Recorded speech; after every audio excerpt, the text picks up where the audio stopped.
முன்னோர்களில் ஒருவர் இப்ராஹிம் பேரை வச்சாங்க. இன்னொரு பிள்ளைக்கு தன்னுடைய அப்பாவுடைய பேரை வச்சாங்க, அப்துல்லான்னு வச்சாங்க.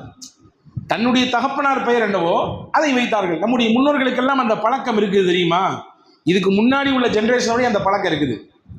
வீட்டில் 3 குழந்தை பிறந்தா ஒரு குழந்தைக்கு அத்தாவுடைய பேர் வைப்பாங்க. பெரும்பாலும் வைப்பது பழக்கம், எல்லா ஊர்களையும் அந்த வழக்கம் இருந்தது. ஆனால் இன்னைக்கு அப்படியே அதனுடைய ரூட் கொஞ்சம் மாறிடுச்சு. வேற நவீன பெயர்களை வைத்துக் கொள்வோம், இப்படியே பழைய பெயரை வைத்து என்ன செய்யறது அப்படின்னு சொல்லி ரசூலுல்லாஹ் தன்னுடைய மகனுக்கு பெயராக தேர்வு செய்தது இப்ராஹிம் வச்சாங்க. இன்னொரு பிள்ளைக்கு அப்துல்லான்னு வச்சாங்க. ஒரு பிள்ளைக்கு மட்டும்தான் பொது பெயர் வைத்தார்கள், காசிம். ஒரே ஒரு பையனுக்கு மட்டும்தான் காசிம்னு பேர் வச்சாங்க. அது பொது பெயர், குடும்பத்தில் யாருக்கும் இல்லாத பெயர்.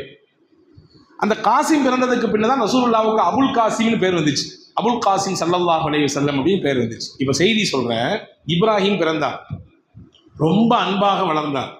ரசூலுல்லாஹ்வுக்கு ரொம்ப பிடிக்கும் அவரை. சின்ன பிள்ளையிலிருந்து ரொம்ப நெருக்கத்தோடு ஹஸரத் ரசூலுல்லாஹி ஸல்லல்லாஹு அலைஹி வஸல்லம் வளர்த்து வந்தார்கள். ஒரு நாள் திடீரென்று அவருக்கு நோய் ஏற்பட்டு அந்த நோயிலே அவர் இறந்தும் போய்விட்டார். பிறந்த குழந்தை ரொம்ப நெருக்கமாக வைத்து கொண்டிருந்தவர், ரொம்ப அன்பையும் அரவணைப்பையும் பாசத்தையும் கொடுத்து வளர்த்தவர்கள் திடீரென்று இறந்து போய்விட்டார்கள். ஸல்லல்லாஹு ஹதீஸில் வருது, புகாரி ஷரீஃபில் ஹதீஸ் வருது, புள்ளை இறந்துட்டாங்கன்ற செய்தியை கேள்விப்பட்டு ஸல்லல்லாஹு அலைஹி வஸல்லம் போகிறாங்க. போய் தான் பிள்ளைய மடியில் தூக்கி வச்சுட்டு சொன்னாங்களாமா, இன்னல் ஐன தத்மஉ வல் கல்ப யஹ்ஸுனு வலா நகூலு இல்லா மா யர்தா ரப்புனா வ இன்னா பிஃபிராகிக யா இப்ராஹீம் லமஹ்ஸூனூன். உன் இழப்பு என்னால் தாங்கிக் கொள்ள முடியவில்லை இப்ராஹிம். கண்கள் என் கண்ணிலிருந்து கண்ணீரை சிந்தென்று சிந்துகிறது. என் கல்வெல்லாம் கனத்து போய்விட்டது. உள்ளத்தில் அப்படியே ஒரு விதமான அழுத்தம் என்னை போட்டு வாட்டி வதைக்கிறது.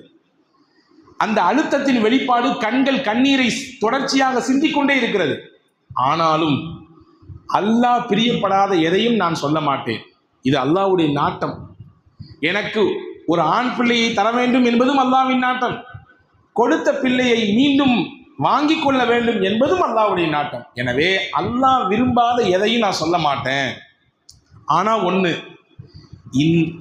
இன்னா பிஃபிராகிக யா இப்ராஹீம் லமஹ்ஸூனூன். உன்னுடைய பிரிவு இப்ராஹீமே எனக்கு பெரிய துயரத்தை கொடுத்து விட்டது.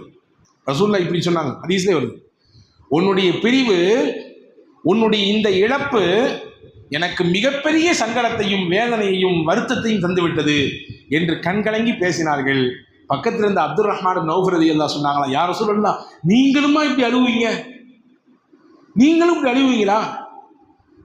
மரணமும் வாழ்க்கையும் ஒரே தட்டில் வைத்து பார்க்கக்கூடியவர்களாச்சே நீங்கள், எங்களுக்கு சொல்லி கொடுத்தீங்களே, வாழ்வும் சரி மரணமும் சரி எல்லாம் இறைவன் தீர்மானிப்பது என்று நீங்கள் தானே எங்களுக்கு சொல்லி கொடுத்தீர்கள். இன்னைக்கு புள்ள இறந்துட்டாருன்னு சொல்லி அழுவுறீங்களே, நீங்களுமா அப்படின்னு கேட்டாங்க. ஸல்லல்லாஹு அலைஹி வஸல்லம் சொன்னாங்க, இன்னஹா லரஹ்மா. ஒருவரின் நெருக்கமான ஒருவரின் இழப்பின் நேரத்திலே கண்ணீர் சிந்துதல், கவலைப்படுதல், அது ரஹ்மத்து. நாங்கள் சொல்லலாம், யாருடைய உள்ளத்துல ரஹ்மத் இருக்கோ அவருடைய கண்ணில் தான் கண்ணீர் வரும். இழப்பின் நேரத்திலே கல்லஞ்சக்காரராக இருக்கிறது இல்லை, எதையும் தாங்கும் எதையும் சில பேர் சொல்லிக்குவாங்க. எதை கண்டாலும் ஆடுறது இல்லை, அசைகிறது இல்லை, கண்ணீர் சிந்துறது இல்லை. அது பெரிய நம்ம கணக்கான ஒரு அடையாளமாக, மிகப்பெரிய அங்கீகாரமாக சில பேர் பார்ப்பது உண்டு. ரசூலுல்லாஹ் சொன்னாங்க, ஒருவரின் இழப்பு மரணம் அதனுடைய வெளிப்பாடு உள்ளம் கசிந்து கண்களில் கண்ணீர் வருகிறது என்றால் இன்னஹா லரஹ்மா, அது அல்லாஹ்வுடைய அருள்.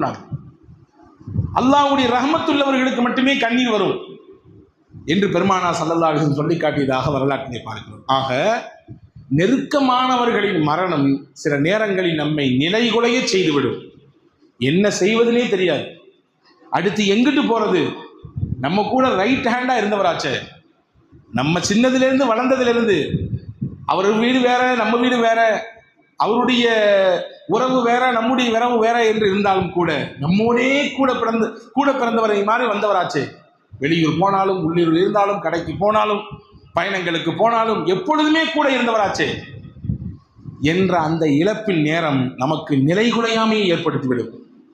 பெருமானாருக்கு அப்படித்தான் ஏற்படுத்தியது இந்த இருவரின் மரணமும்.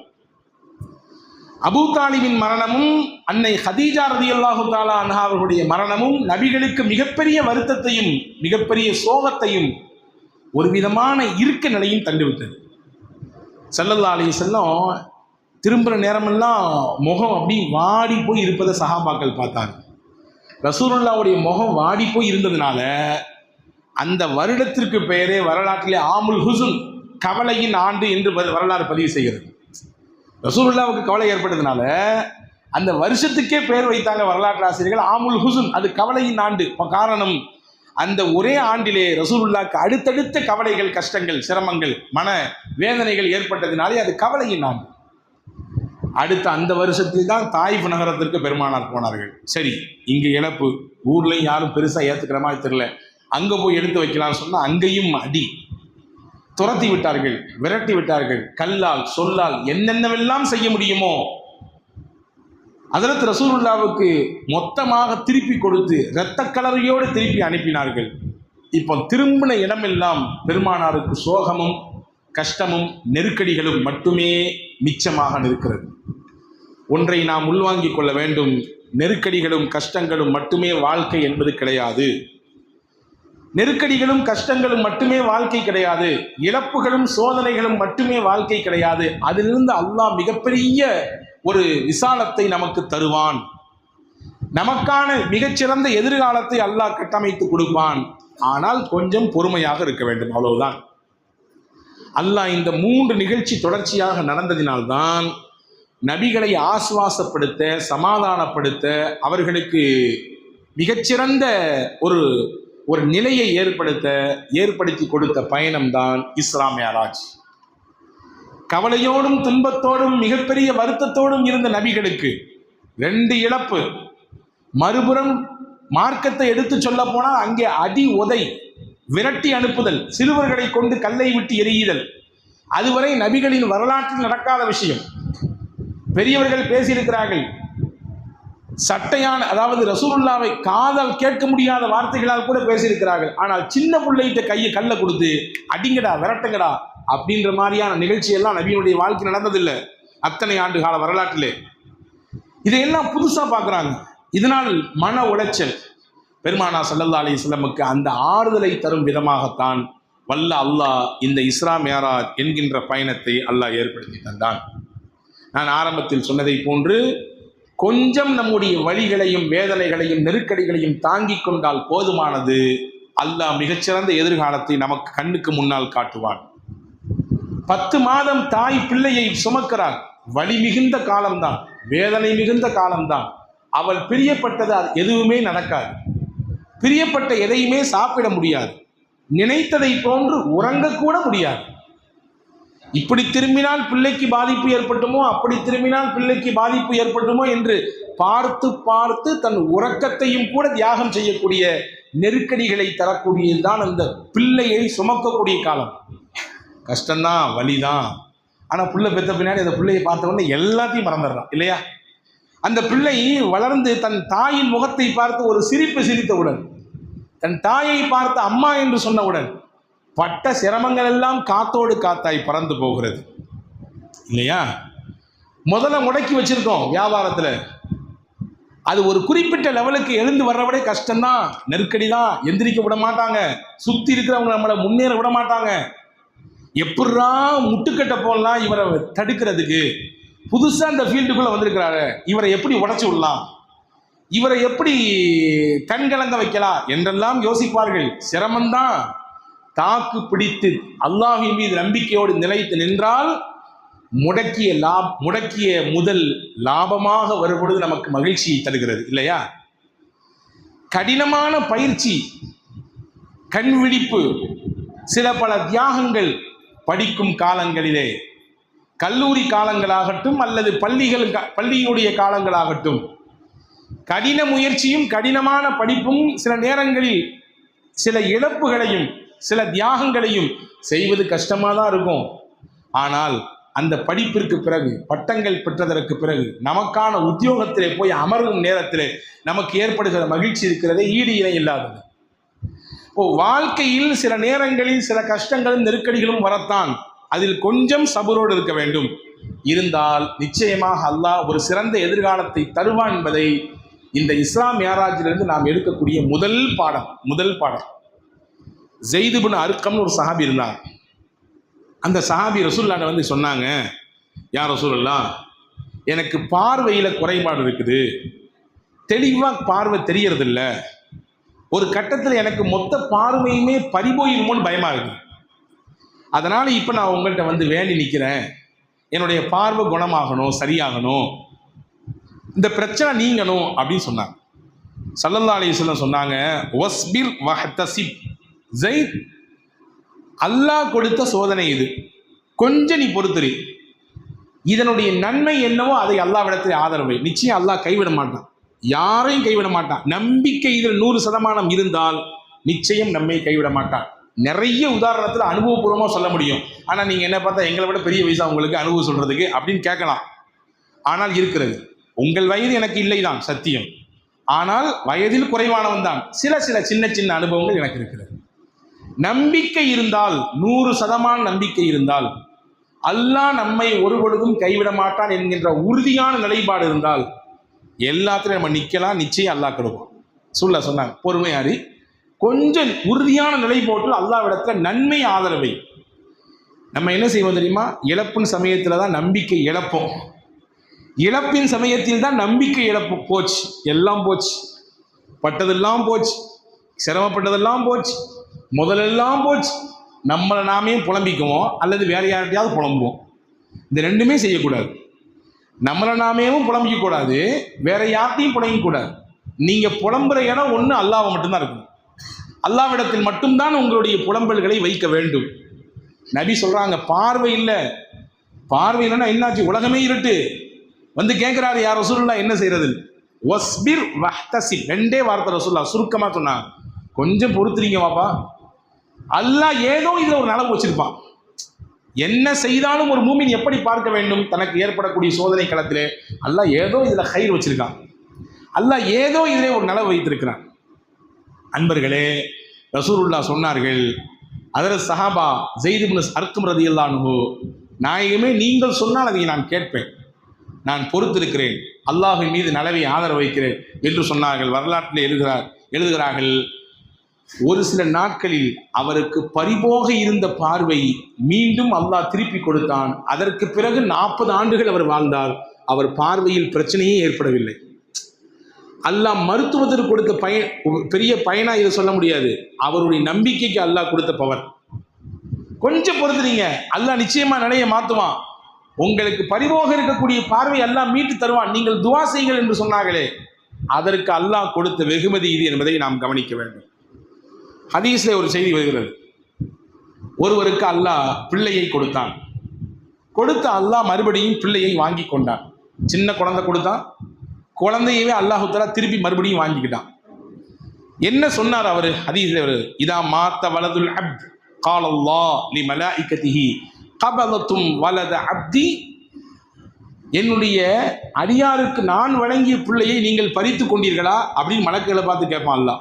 அல்லாஹ் தான் வாங்க சொல்லுவான், இருந்தாலும் கேட்பான், ஆமாம் யா அல்லாஹ், நீ கொடுத்த உன்னுடைய அடியாருக்கு நீ கொடுத்த நல்ல பிள்ளைய, அதை நாங்கள் ஒரு ரூஹை வாங்கிட்டோம், அவனுக்கு கல்புக்கு நெருக்கமாக இருந்த அந்த பிள்ளையவா நீங்க எடுத்துட்டீங்க? மலக்கள் சொல்லுவாங்க, ஆமா யா அல்லாஹ், அவனுக்கு ரொம்ப பிடிச்ச பிள்ளைய நாங்க ரூஹை வாங்கிக்கிட்டோம். சரி, ஃபமாதா கால அப்தி, என்னுடைய அடியான் அந்த நேரத்தில் என்ன சொன்னான்?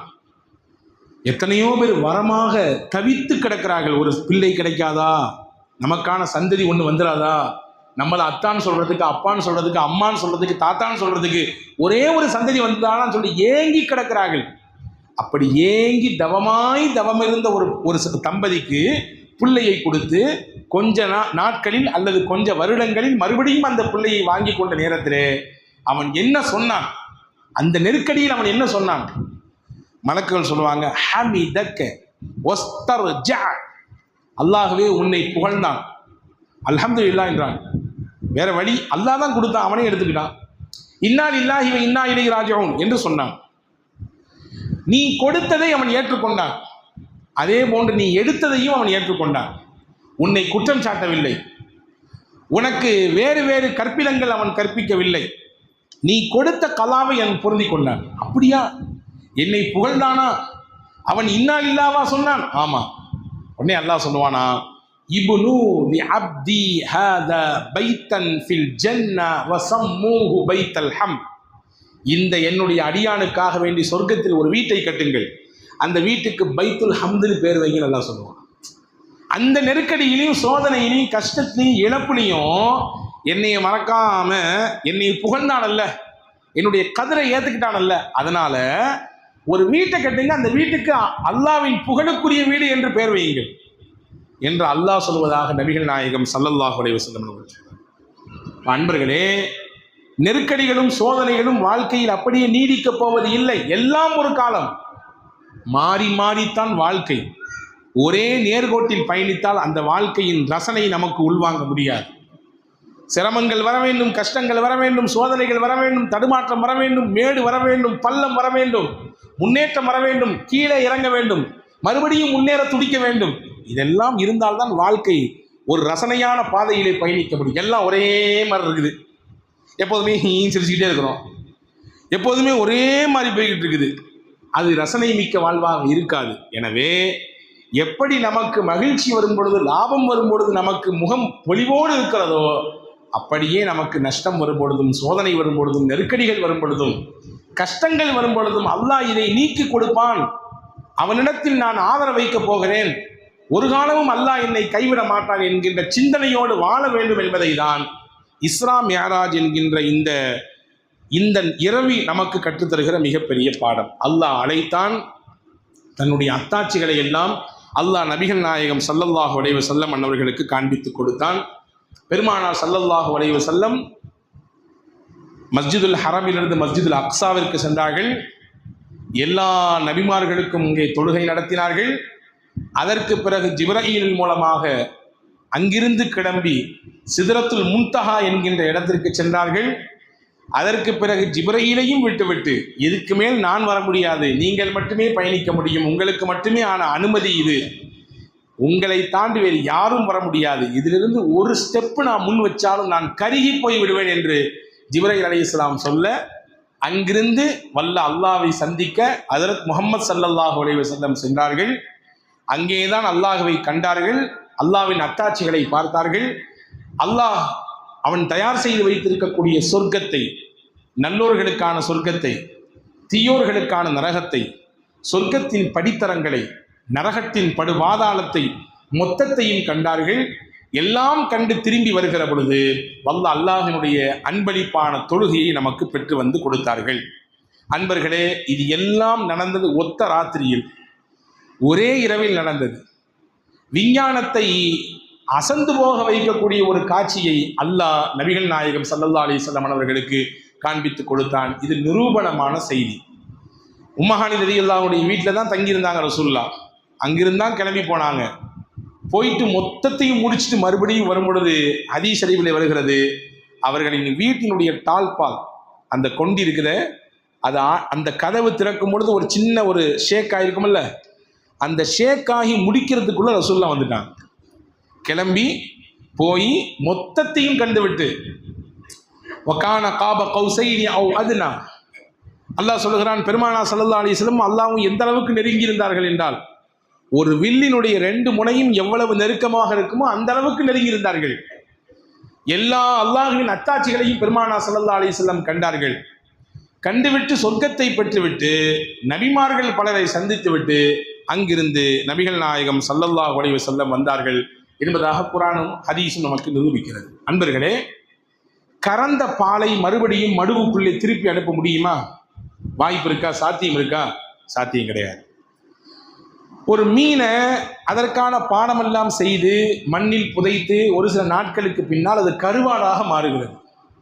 கருவாடாக மாறிய அந்த பொருளை மறுபடியும் மீனா மாற்ற முடியுமா? மாற்ற முடியாது. முடியாதல்ல. பாலை மறுபடியும் மடுவுக்குள்ளே செலுத்தவும் முடியாது. கருவாடாக மாறிய ஒன்றை மீனாக மறுபடியும் மாற்றவும் முடியாது. அதே மாதிரிதான் நாம் கடந்து விட்ட காலத்தில் மீண்டும் உள்ளே நுழைவது என்பது சாத்தியம் இல்லை. சாத்தியம் இருக்கா? நான் நினைக்கிறேன், இப்போ நான் 14 வயசு என்னென்னா பண்ணணும், அந்த மாதிரியான அந்த காலத்துக்கு போகணும்னு ஆசைப்பட்றேன். ஆசைப்படலாம், அவ்வளோதான். ஆசைப்பட்டுக்கலாம். அந்த நினைவுகளை எல்லாம் நம்ம பசுமையாக நினச்சி பார்த்துக்கலாம். நம்ம சின்ன பிள்ளையா இருக்கும்போது அந்த இடத்த போய் பார்க்கும்போது இங்கே என்னென்ன மாதிரியான சேட்டெல்லாம் நம்ம பண்ணியிருக்கோம், இங்கே எப்படிலாம் நம்ம விளையாண்டுருக்கோம் என்றெல்லாம் நினைவுக்கு வரும், அவ்வளோதான். மறுபடியும் அதே வயசுக்குள்ள போகணும்னு நினைக்கிறது முடியுமா? முடியாது. அதே காலத்துக்குள்ள போகணும்னு ஆசைப்படுறோம், முடியுமா? 30 வருஷத்துக்கு முன்னாடி இந்த இடம் எப்படி இருந்துச்சு, அது மாதிரி தான் நல்லா இருக்குமே, இயற்கையா இருக்குமே, அப்படிலாம் நினைக்க தோணுது. மறுபடியும் அந்த இடத்துக்கு அந்த அதே வருஷத்துக்குள்ள வர முடியுமா? முடியாது. கடந்த கால வாழ்க்கைக்குள்ளே மீண்டும் நுழைவது என்பது சாத்தியமற்றது, சாத்தியமற்றது. ஆனால் அல்லாஹ் இந்த மிஅராஜின் வழியாக முஹம்மது ஸல்லல்லாஹு அலைஹி வஸல்லமுக்கு முக்காலத்தின் இணைப்பையும் அல்லாஹ் தந்தான். கடந்த காலத்துக்குள்ளேயும் ரசூலுல்லாஹ்வை கூட்டிட்டு போனான், நிகழ்காலத்தையும் அல்லாஹ் காண்பித்தான், எதிர்காலம் என்னவாகும், ஃபியூச்சர் எப்படி இருக்கும் அப்படிங்கிறதையும் அல்லாஹ் காண்பித்தான். பெருமானார் ஸல்லல்லாஹு அலைஹி வஸல்லமுக்கு முக்காலம் சந்திக்கக்கூடிய ஒரு சந்திப்பாக வல்ல அல்லாஹ் இந்த மிஅராஜின் பயணத்தின் வழியாக அல்லாஹ் அமைத்து கொடுத்தான். சொர்க்கத்தை காண்பித்தான், அதில் இருக்கக்கூடிய சுகங்களை காண்பித்தான். நாளைக்கு யார் யாரெல்லாம் இங்கே வரப்போகிறார்கள், அவர்களுடைய தன்மைகள் எல்லாம் என்னென்ன, அவர்கள் இந்த இடத்திற்கு வந்தால் எந்த மாதிரியான சுகங்களை அனுபவிப்பார்கள், மொத்தத்தையும் அல்லாஹ் அங்கே காண்பித்து கொடுத்தான். எதிர்காலம் அதே போன்று கடந்த காலத்தின் காட்சிகளை எல்லாம் காண்பித்தான். நபிமார்களை சந்திக்க செய்தான், முன்னால் வாழ்ந்த நபிமார்களை அல்லாஹ் சந்திக்க செய்தான். பெருமானார் ஸல்லல்லாஹு அலைஹி வஸல்லம் இந்த மிஅராஜ் பயணத்திலே ஆதம் அலைஹிஸ்ஸலாமை சந்தித்தார்கள், இப்ராஹிம் நபியை சந்தித்தார்கள், மூசா அலைஹிஸ்ஸலாமை சந்தித்தார்கள், ஜக்கரியா நபியை சந்தித்தார்கள், யஹ்யா அலைஹிஸ்ஸலாமை சந்தித்தார்கள், இத்ரீஸ் அலைஹிஸ்ஸலாமை சந்தித்தார்கள், யூசுப் அலைஹிஸ்ஸலாமை சந்தித்தார்கள், இன்னும் எக்கச்சக்கமான நபிமார்களை பார்த்தார்கள். அவர்களை பார்க்க வைப்பதன் மூலமாக கடந்த காலத்திற்குள்ளே நபிகள் நாயகம் ஸல்லல்லாஹு அலைஹி வஸல்லமை கொண்டு போய்விட்டு மறுபடியும் அல்லாஹ் வருகிறார். நிகழ்காலத்தில் அந்த மிஅராஜ் என்கின்ற அந்த அற்புதமான அந்த காட்சியை கொடுத்து, அந்த பயணத்தை கொடுத்து அல்லாஹ் 3 காலத்தையும் சங்கமிக்க வைக்கக்கூடிய அதி அற்புதமான விஷயத்தை இந்த இஸ்லாம் மிஅராஜின் வழியாக நபிகள் நாயகம் ஸல்லல்லாஹு அலைஹி வஸல்லம் அவர்களுக்கு அல்லாஹ் அமைத்து கொடுத்தான்.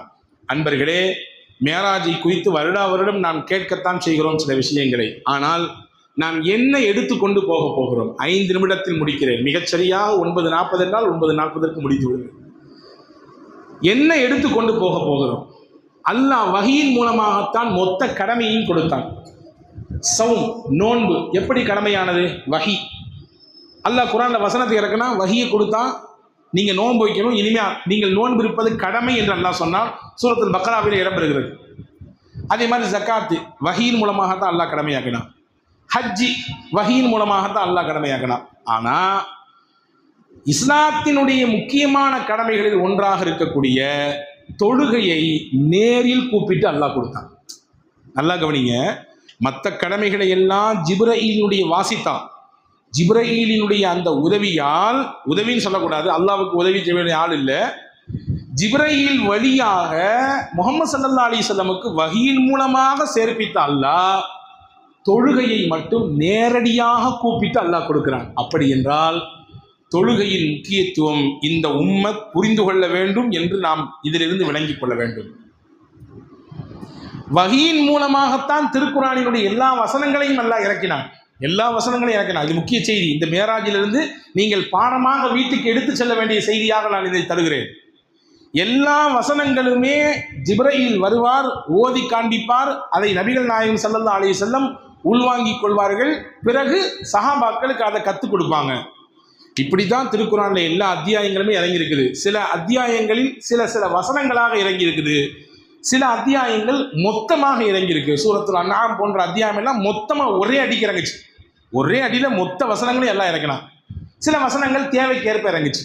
ஆனா குர்ஆன்லயே அல்லாஹ் நேரடியா கிஃப்டா அப்படி எடுத்து கொடுத்தது. நல்லா புரிஞ்சுக்கங்க, இதுதான் உங்களுக்கு நான் கொடுக்கக்கூடிய இந்த மிஅராஜுடைய கிஃப்ட். இதை எடுத்துக்கலாமா? இன்ஷா அல்லாஹ் இன்ஷா அல்லாஹ் உரக்க சொல்லுங்களேன். அல்லாஹ் இதை அமல் செய்வதற்கு தௌஃபீக் தருவானாக. பெருமானார் ஸல்லல்லாஹு அலைஹி வஸல்லமுக்கு அல்லாஹ் நேரடியாக கொடுத்த 2 வசனம், அதான் சூரா பக்ராவினுடைய கடைசி 2 வசனம். ஆமனர் ரசூலு பிமா உன்ஸில இலைஹி மிர் ரப்பிஹி வல் முஃமினூன் குல்லுன் ஆமன பில்லாஹி வ மலாயிகத்திஹி வ குதுபிஹி வ ருசுலிஹி லா நுஃபர்ரிகு பைன அஹதின் மிர் ருசுலிஹி காலு ரப்பனா சமிஅனா என்று அந்த துவங்கக்கூடிய அந்த வசனம், அப்படி அதில் அந்த அத்தியாயம் முடியும் வரை அந்த 2 வசனங்களுமே வல்ல அல்லாஹ் நேரடியாக நபிகள் நாயகம் ஸல்லல்லாஹு அலைஹி வஸல்லம் கொடுத்தார். இந்த மாதிரி வசனம் குர்ஆன்லையும் வேற இல்லை, தௌராத்லையும் இல்லை, இஞ்சிலையும் இல்லை, ஜபூர்லையும் இல்லை, வேற எந்த வேதத்திலும் இல்லை இந்த சிறப்புமிகு வசனங்கள் என்று நபிகள் நாயகம் ஸல்லல்லாஹு அலைஹி வஸல்லம் அவர்களால் நமக்கு சிறப்பித்து கூறப்பட்ட வசனங்கள் இது. சொர்க்கத்தின் பொற்புதையல் என்று பெருமானா ஸல்லல்லாஹு அலைஹி வஸல்லம் அந்த வசனத்தை சொன்னாங்க. சொர்க்கத்தினுடைய புதையல்களில் ஒன்று இந்த 2 வசனங்களும். யார் இரவில் இதை ஓதிக்கொள்வாரோ அதுவே அவர்களுக்கு போதுமானது. அந்த இரவில் அவர்களுக்கு அதுவே போதுமானது என்று அல்லாஹ் சொன்னார். 2வதாச்சா. 3வது, அல்லாஹ் இந்த மேராஜில் தான் பெருமானாருக்கு ஒரு சிறப்பு செய்தியை சொன்னான். ஒட்டுமொத்த உலகத்திற்குமான செய்தியாக சொன்னான். உங்களுக்கும் எனக்கும் சேர்த்துத்தான் அல்லாஹ் சொன்னான். யார் ஷிர்க் இல்லாமல் என்னை சந்திப்பாரோ நிச்சயம் அவருக்கு சொர்க்கம் உண்டு, நிச்சயம் அவர்களுக்கு நான் சொர்க்கத்தை தருவேன். ஆனால் அவர் உள்ளத்திலே ஷிர்க் இருக்கக்கூடாது, இணை வைப்பு இருக்கக்கூடாது. இணை வைப்பில்லாமல் என்னை சந்தித்தால் நிச்சயமாக அவர்களுக்கு நான் சொர்க்கத்தை தருவேன் என்று நபிகள் நாயகம் ஸல்லல்லாஹு அலைஹி வஸல்லம் அவர்களுக்கு அல்லாஹ் சொல்லிக் கொடுத்தான். இதுவும் இந்த மேராஜில் நபிகள் நாயகம் ஸல்லல்லாஹு அலைஹி வஸல்லம் அவர்களுக்கு அல்லாஹ் கொடுத்தது. நேரடியாக இணை வைப்பு என்றால் இறைவனுக்கு நிகராக ஒருவரை மாற்றுவது. இது சிறுக்குல் அஸ்கர், இது ஒரு விதமான ஷிர்க். இன்னொரு ஷிர்க் இருக்குது, அல்லாஹ்விற்கு செய்ய வேண்டிய கடமைகளை அடுத்தவர்களுக்காக செய்வது. அல்லாஹ்விற்கு செய்ய வேண்டிய கடமைகளை எண்ணத்தை மாற்றிக்கொண்டு வேறு நபர்களுக்காக வேண்டி மாற்றி விடுவது. இதுவும் ஒரு வகை ஷிர்க் தான், இணை வைப்பு தான் என்று நபிகள் நாயகம் ஸல்லல்லாஹு அலைஹி வஸல்லம் கற்றுத்தந்திருக்கிறார்கள் என்பதை நாம் இங்கே கவனத்தில் கொள்ள வேண்டும். எனவே அன்பர்களே, இந்த மேராஜின் வழியாக நாம் பெற்றுக்கொள்ளக்கூடிய பாடம், நபிகள் நாயகம் நமக்கு சொல்கிறார்கள், உங்களுக்கு இந்த மேராஜில் கிடைத்த அன்பளிப்பின் வழியாக நீங்களும் மேராஜுக்கு போகலாம். தொழுகையின் வழியாக நீங்களும் அல்லாஹ்வை சந்திக்கலாம். நான் எப்படி உரையாடினேன், எப்படி என்னுடைய அல்லாஹ்விடத்திலே பேசினேன், எப்படி அவனை நான் பார்த்தேன், அதே போன்று ஒவ்வொரு நாளும் உங்களாலும் முடியும். நீங்களும் தொழுகையை சரிவர பின்பற்றினால், நீங்களும் தொழுகையை சரிவர பேணினால் உங்களுக்கும் அந்த தொழுகை தான் மேராஜாக இருக்கும் என்று நபிகள் நாயகம் ஸல்லல்லாஹு அலைஹி வஸல்லம் அவர்கள் இறுதியாக நமக்கு இதை கற்றுத்தருகிறார்கள். ஆக இந்த மேராஜிற்கு நாம் வந்தோம், ஏதோ பள்ளியிலே ஒன்று கூடினோம், சில விஷயங்களை கேட்டோம், சென்றோம் என்று இல்லாமல் இதனுடைய படிப்பனைகளை பாடங்களை பெற்றுக்கொண்டு வருகிற வாழ்க்கையில் நாட்களில் அதை நாம் கொஞ்சம் மீளாய்வு செய்து மறுபடியும் நாம் மனதில் ஓட்டி பார்த்து நம்முடைய யதார்த்த வாழ்க்கையில் அதை நாம் பின்பற்ற துவங்குவோமேயானால் நிச்சயமாக இந்த மேராஜ் என்பது நமக்கு பயனுள்ள இரவாக கழியும். எல்லாம் வல்ல அல்லாஹ் அப்படிப்பட்ட சிறந்த சிந்தனை மிக்க நல்ல மக்கள் கூட்டத்திலே உங்களையும் என்னையும் எல்லா மக்களையும் சேர்த்தல் புரிவானாக. நபிகள் நாயகம் ஸல்லல்லாஹு அலைஹி வஸல்லம் அவர்களுக்கு இந்த இரவிலே என்னென்ன பாக்கியங்களையும் பரக்கத்துகளையும் வல்ல அல்லாஹ் வழங்கினானோ அந்த பாக்கியங்களையும் பரக்கத்துகளையும் நமக்கும் அல்லாஹ் வழங்குவானாக. நபிகளை உள்ளபடியே உண்மையாக நேசிக்கக்கூடிய நன்மக்கள் கூட்டத்திலே உங்களையும் என்னையும் அல்லாஹ் சேர்ப்பானாக. நம் சந்ததிகளையும் நம்முடைய குடும்பங்களையும் சேர்ப்பானாக. நமக்கு இருக்கக்கூடிய எல்லா சிரமங்களையும் நீக்கி கவலைகளை போக்கி அல்லாஹ் அவனே அவனுடைய நாமத்தையே அவனுடைய பெயர்களையே நம்முடைய மனதிற்கு சாந்தத்தையும் அமைதியும் தரக்கூடியதாக அல்லாஹ் மாற்றி தருவானாக. எல்லா நிலையிலும் அவன் மீது அசைக்க முடியாத நம்பிக்கை வைக்கக்கூடிய நன்மக்கள் கூட்டத்தில் அல்லாஹ் நம்மை சேர்ப்பானாக. திடீரென்று ஏற்படக்கூடிய எல்லா முசீபத்துகளை விட்டு, சிரமங்களை விட்டு, கஷ்டங்களை விட்டு, நோய் நொடிகளை விட்டு, மருத்துவ பெருஞ்செலவுகளை விட்டு உங்களையும் என்னையும் நம்முடைய எல்லா குடும்பத்தினர்களையும் அல்லாஹ் காத்து ரட்சிப்பானாக. ஆமீன் ஆமீன் யா ரப்பல் ஆலமீன். வாஹிரு தஅவானா அல்ஹம்துலில்லாஹி ரப்பில் ஆலமீன். அஸ்ஸலாமு அலைக்கும்.